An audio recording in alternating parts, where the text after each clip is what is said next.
Hello everyone and welcome back to the Cornea Impression. We have a twin test today. Twin test?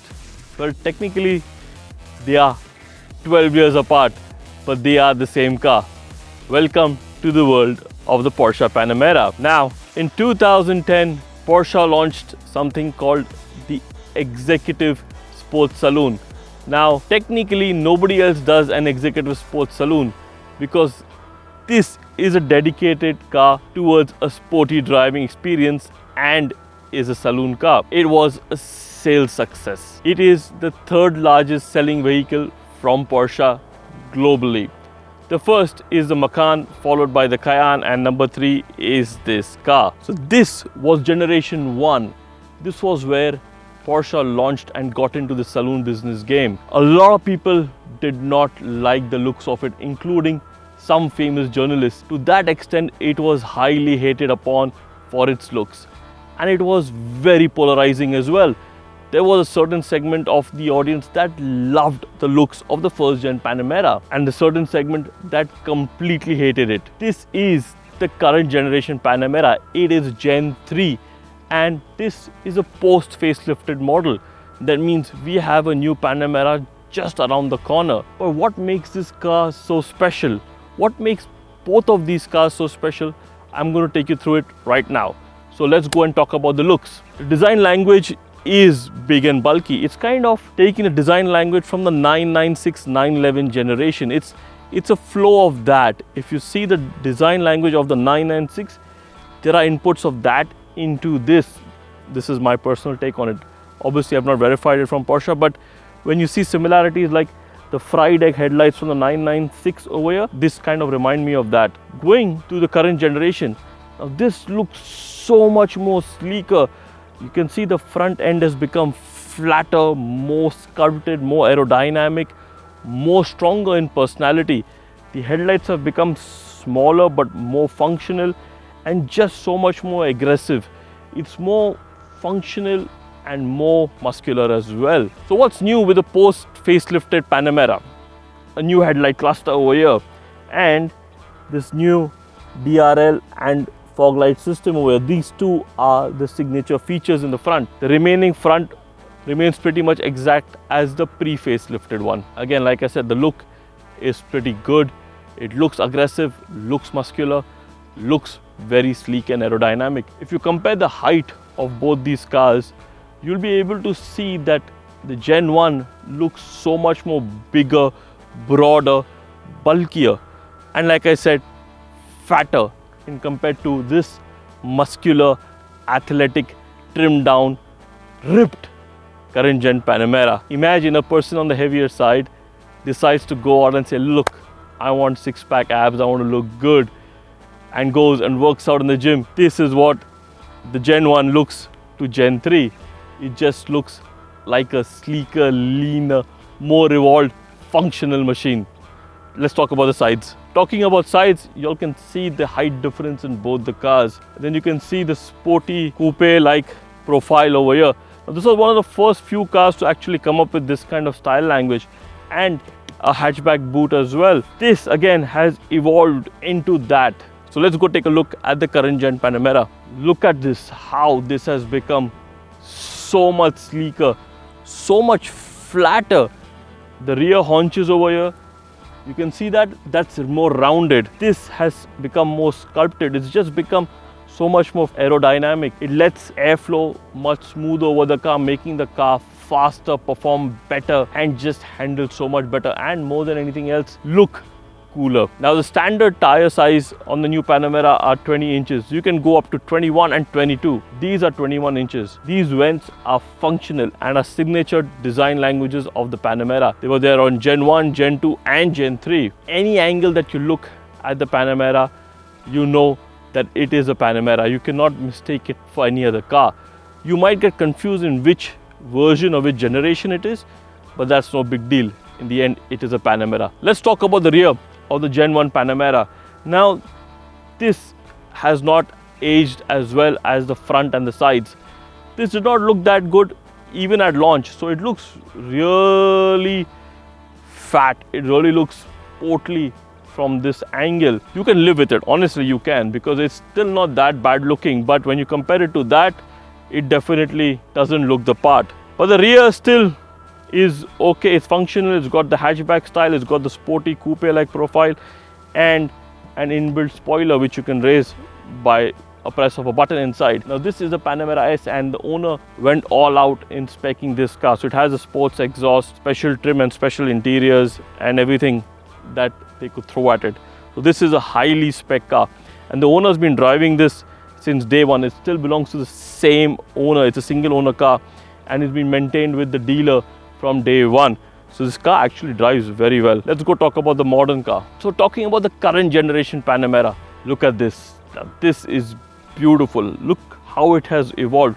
Porsche has seriously upgraded its styling department. This has an inbuilt rear spoiler which is automatic, so it raises and goes down at certain speeds. I think 80-82 kilometers per hour plus it goes up and then goes down when it has to, depending on how much downforce is required for the car. The rear haunches are again muscular and blend into the rear completely seamlessly.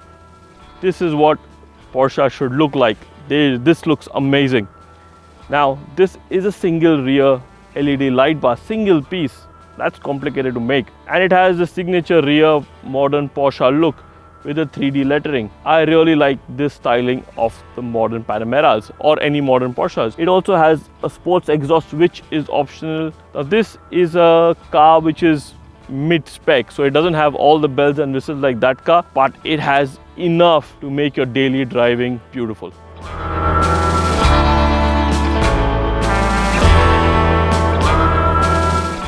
It's time to talk about the performance, and I am in the Gen 1 Panamera. This has a 4.8 liter V8 sending power to the rear wheels, producing 400 horsepower, and it has the first gen PDK, which is a dual clutch gearbox. It does 0 to 100 in roughly around 5 seconds. Now when you drive an old car such as this, you honestly don't feel the age when you're driving it. That is how good this car was built. You really don't feel any signs of aging. Well, there are a few signs, but nothing that is a deal breaker, and it honestly feels really good. It's surprising as to how well these cars have stayed up to time. You know, they've stayed so well put together over a period of so many years, and in Dubai with the crazy heat, it's still doing a great job. This is a naturally aspirated engine, so there are times you have to find the power band to enjoy the car, but it's still fast enough for your daily driving needs. And being a Porsche, it handles like a dream. But we aren't reviewing this car. Unless you want to buy a used Porsche Panamera, then go for it, because I honestly think they are brilliant cars and it sounds good as well. It's time to drive the 2022 Porsche Panamera. I'm in the new 2022 Porsche Panamera. Now this is the base V6 turbocharged version, and I'm about to launch control it because it has the Sport Chrono package. Now it launches seamlessly. Just need to have the Sport Chrono package, put it in Sport Plus, hold the brakes, press the full accelerator, and boom, it goes. Now this is the base Panamera 4. 4 means all-wheel drive, and like I said, it produces 330 horsepower from a turbocharged V6 engine. It does 0 to 100 in 5.3 seconds and has an 8-speed PDK or dual clutch gearbox. Now honestly, what a car, because this may not have the straight line grunt as its more faster siblings, but it's lighter, and because of the all-wheel drive or the four-wheel drive, it handles like a proper sports car. And I've been trying to get this thing to go sideways, but because of the all-wheel drive grip, it's just phenomenal. Refuses to go sideways. The steering is light, nimble, precise, and so damn accurate. The brakes on this thing are an absolute dream, and you're okay to keep pushing this car all day long. There is a hint of turbo lag in the lower gears and at lower speeds, but the kind of smile this car puts when you start pushing it around is absolutely worth it. And it's even at I would say, a fair price point, which is even better. So yes, you can buy this in rear wheel drive, which will make it a bit more lighter and more tail happy. And I've driven these cars on track, and I can tell you that they are just so much fun to drive. Yes, straight line performance is compromised, but how fast do you need to go in a straight line for day-to-day city driving? You don't, and for that it's perfect. It's actually brilliant. You don't need anything more than this. Maybe you want to get the S model or the GTS model. Well, technically, if you're going for the S, then might as well go for the GTS, because it will come with all the bells and whistles you need and the additional horsepower. It makes the GTS the perfect sweet spot to buy. Yes, it will be more expensive, but you get more bang for your buck. Let's talk about the interiors.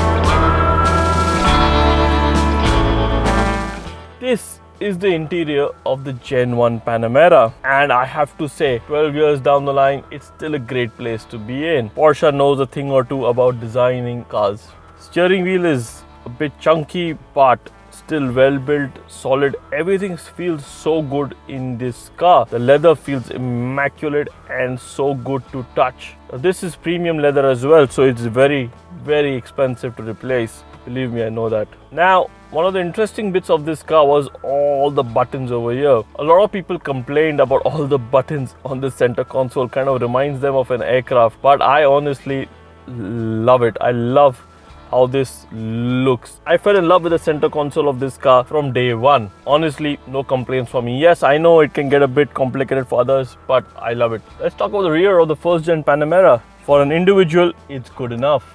It's actually pretty decent. The seats are a bit stiff, but you have enough leg room, enough headroom, and enough shoulder room. Now this is specifically designed for only 2 adults, because you have this big center console over here with carbon fiber trim and all the climate control and heating and ventilating options over here. Now this car has been even spec'd with their own individual screen, and you have headphones for the passengers at the back over here. So cool, right? To be able to get this back in the day. So just go back and put it back and you're done with. But the interiors have really held up on this car as well, and this owner has kids who have sat at the back as well. So yeah, let's go see how the new gen has been designed. Hello, current generation Panamera. The second you get in, you know you're in a Panamera. The entire interior feels like it's been lifted from that car, put it in this one, and modernized and minimalized for this car. Now the center console goes all the way back, making this strictly a 4-seater, exactly like that car. It's very modern, very minimalist, and very easy to use. Obviously, this has a center console touchscreen which has all your features. There are a few touch with haptic buttons. They look like a touchscreen, but they are actual buttons, so you have to press them on the center console, but not as many as in that car, but still looks cool, futuristic, and in my opinion, brilliant. Now the seats are comfortable, the steering is nice to hold, the build quality, the leather, it's top notch. You have dual tone leather in this car with contrasting stitching, carbon fiber inserts, port corner package, leather steering wheel with the drive modes, panoramic sunroof, this nice chunky gear lever which feels solid to hold. All in all, a great place to be in. There is, however, a lack of storage space. I mean, this could be an ashtray or whatever to keep your phone or wallet in, but I would still prefer a bit more storage area over here. I mean, you have nice 2 cup holders, and this one is pretty big. This opens up for keeping coins, and this is for wireless car charging and all your other wiring and cables, but I would still prefer a more deeper storage area in this region. One interesting bit about the current gen Panamera is when you go to the climate control, you can actually touch and then choose where do you want the AC flow to go. So these vents are controlled by a touch screen rather than the manual fibbly knobs that we have over here. Let's go see the rear. Insides of this, excellent, no complaints at all. I still feel that felt a bit more luxurious. I guess because it has the giant center console with all the luxury trimmings of carbon fiber and leather on that. This feels a bit more utilitarian. But yeah, great place to be in. A bit more headroom than that, I think so, over here. I haven't compared, but it just feels like that. Obviously more light inside because of the panoramic sunroof. But all in all, no complaints. I am liking the Panamera interiors. Nobody designs interiors better than Porsche. Their ergonomics are just so spot on.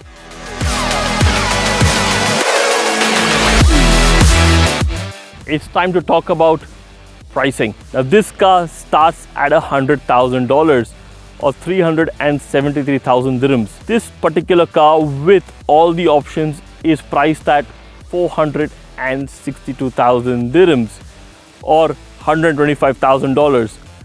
Personally, I think it's worth it. I honestly think this is one of the best cars to buy in a segment. If you're okay with 4 seats, don't look any further. Go get a Porsche Panamera. It's that good to drive, it's that much fun and that much enjoyable. So stay tuned for more videos, more reviews, more content on our channel. Like, comment, share, subscribe, hit that thumbs up button and you'll be seeing a lot more videos from us.